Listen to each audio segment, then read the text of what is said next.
everyone, it's Mary. Today I wanted to bring you a hopefully short video, just a little check-in to talk about what I'm currently reading and what I possibly plan to read next. So kind of a TBR, I would say, although I'm not sure I'm going to stick to it, but I love doing this sort of things and chatting about possible books to read next. So let's get into it. Curiously, I am reading 3 non-fiction books at the moment, so I really need to add a fiction book just to balance things out a little bit. But I am still working my way through Sapiens, A Brief History of Humankind by Yuval Noah Harari, and I've talked about this book briefly before, and I'm not going to talk about it now because it's been ages since I've been reading this one, and I'm almost done now. I've only got 2 chapters left. I think it's very interesting, very accessible, and it just inspires you to get to know more about humankind and about life in general. I think about politics, about how the world works. Overall, I think it's a great experience. So yes, still reading this one, but hopefully I will finish it this month. And then I'm reading a book about pregnancy, which I'm laughing because my mother really insisted that I read this book. That was her book when she was expecting me. So it's a book from the 1980s, and it's old, and the cover is just horrendous, but I'm just going to show you the edition that I have, that it is in Italian, but originally the book is by an American author who is Sheila Kitzinger, and this book actually exists now in a kind of new edition. So I'm just going to show you the cover now because you can laugh with me, and then I'll just pop the cover of the updated version here. But it's this one. Look at it, how vintage. It's called Pregnancy and Childbirth, and actually I wanted to talk about this book just a little bit because I really didn't think I was going to enjoy it that much. It's amazing. This book is perfect. It's just, if you're expecting, this has everything you need to know, everything your body is going through, your mind is going through.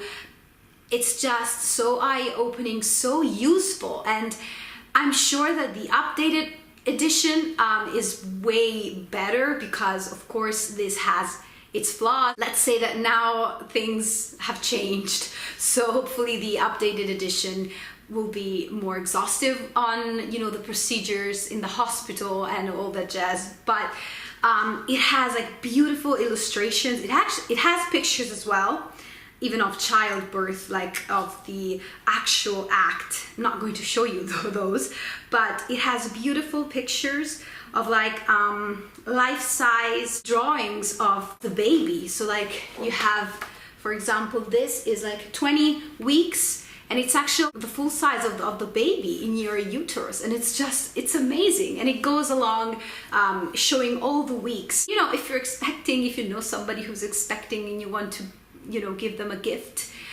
this book is perfect. The other non-fiction book that I'm reading at the moment is Princesses Behaving Badly by Rodríguez McRobbie, and I'm reading this on my Kindle.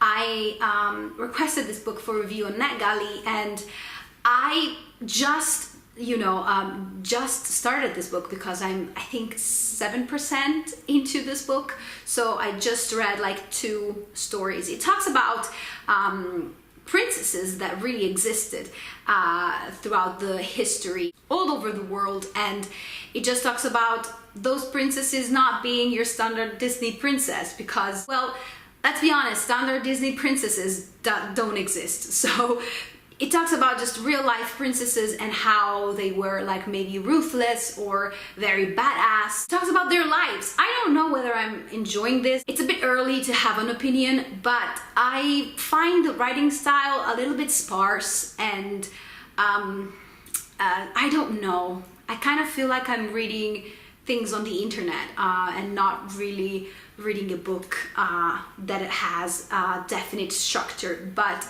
it might be also the format in which I'm reading it, because the Kindle is it's not very clear where a chapter ends, where a chapter begins, so that makes things a little bit harder for me. But I'll have to say, I mean, I'm just restraining any judgment until I'm at least halfway through the book and see what it's like. But yes, this one. And then about what to read next, I'm surely going to pick up a novel that I think I'm just going to start it this afternoon, which is Kazuo Ishiguro's The Remains of the Day.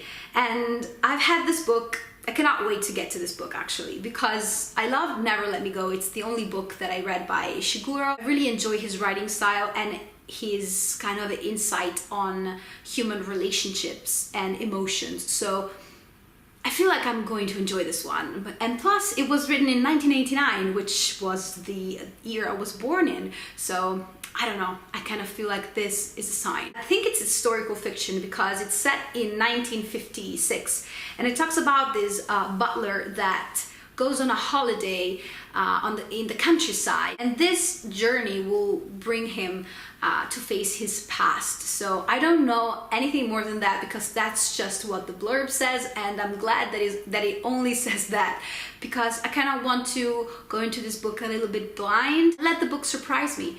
So hopefully I will enjoy this one. I'm hearing only great things. Then I'm thinking I wanted to read a manga. My experience with manga is very scarce, because I only read one series of mangas and I was very young. I was 14, and it's horrible. And since I've developed kind of an interest for Japan this year, I thought I'd check out a manga, because even though that manga that I read when I was very young was not, the best one in town, I think I remember really enjoying the experience of a manga. So I really want to check out more, and I actually have a lot of them on my TBR.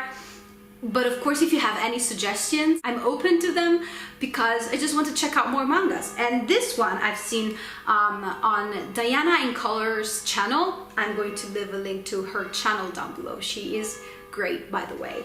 But her review really inspired me to pick this one up, and it is Vagabond by Takehiko Inoue.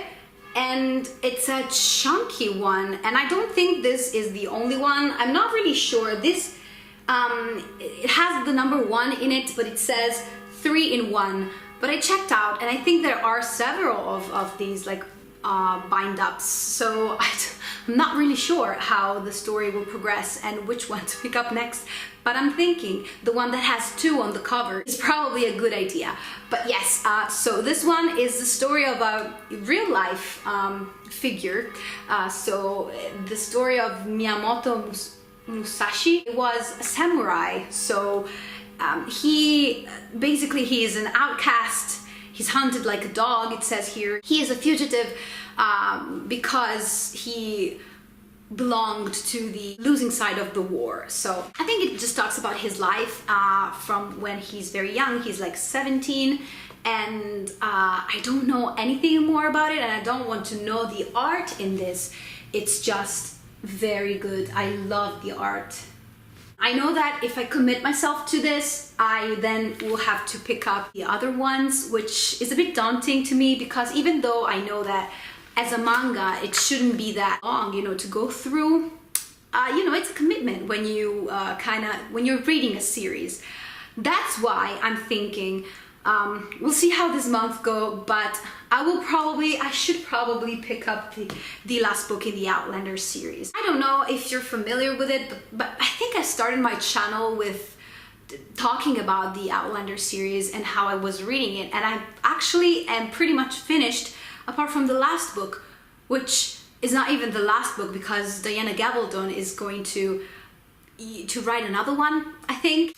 It is written in my own heart's blood, and it's a big one, but I should probably commit myself to it. I don't know if I'm going to pick this one in May or in June, but I mean, I am determined to finish the series before I forget everything. about it, and then I can make like kind of all comprehensive review of the series as a whole. So yes, this one. And then I would love to pick up another Daphne du Maurier book. As I said in my wrap-up for April, I loved The Birds and Other Stories, which was the first book that I read by her. And the next on the list to me is My Cousin Rachel, which I own, is the only other book that I own by her.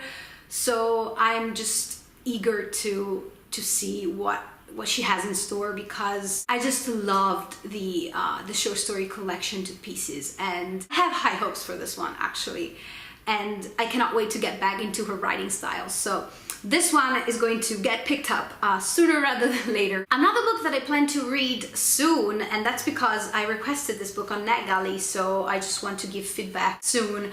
And plus, I'm very excited to get to this because I've heard people talking about it and it sounds amazing. And it is The Stolen Bicycle by Ming-Yi. Ming-Yi is a Taiwanese author, and this book is supposed to talk about the author actually looking into his past to discover why his father disappeared 20 years earlier, and it has to do with a stolen bicycle. It says that it talks about memory, about loss, about the bonds of family, and the Second World War is relevant to the story. I just think it sounds like a book that I would enjoy, and it was longlisted for the Man Booker Prize. I'm not actually sure it was shortlisted. Probably. I don't even know if it was announced. I'm rubbish at this. I don't know anything about book prizes, but it sounds like a good story, so I'm hoping I'm going to enjoy this one. This was all for my currently reading and TBR. I hope you enjoyed watching it, and if you read any of the books that I mentioned, I would be glad to know what you thought about them, and we can chat in the comments as usual. I'll see you in my next video. Bye!